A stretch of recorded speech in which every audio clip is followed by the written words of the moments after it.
ભરૂચ શહેર ભારતીય જનતા પાર્ટી દ્વારા ડોક્ટર શ્યામા પ્રસાદ મુખર્જીની જન્મજયંતિ નિમિત્તે વિચાર ગોષ્ઠીના કાર્યક્રમનું આયોજન કરવામાં આવ્યું હતું।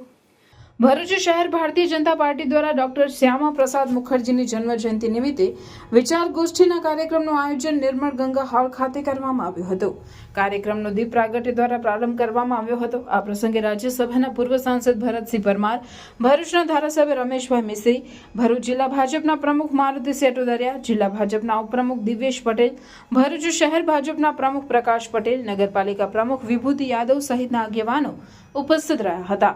ડોક્ટર શ્યામા પ્રસાદ મુખર્જીએ પક્ષની સ્થાપના અને એ માટે આપેલ બલિદાન અંગે આ ગોષ્ઠીમાં વિસ્તૃત ચર્ચા કરવામાં આવી હતી, જેનો મોટી સંખ્યામાં કાર્યકરોએ લાભ લીધો હતો। સમગ્ર કાર્યક્રમનું સંચાલન ભાજપના આગેવાન દીપક મિસ્ત્રીએ કર્યું હતું।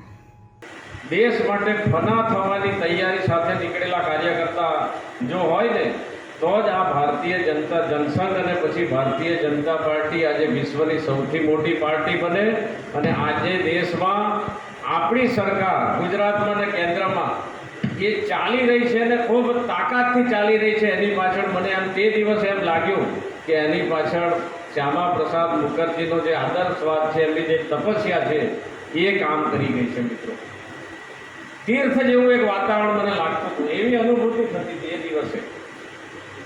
એમની જીવન ઝરમર કહેવી તો લગભગ 7 સપ્તાહ બેસાડીએ તો પૂરું ન થાય, પણ હું ઝડપથી મારી વાતમાં એને ન્યાય આપવાનો પ્રયત્ન કરીશ।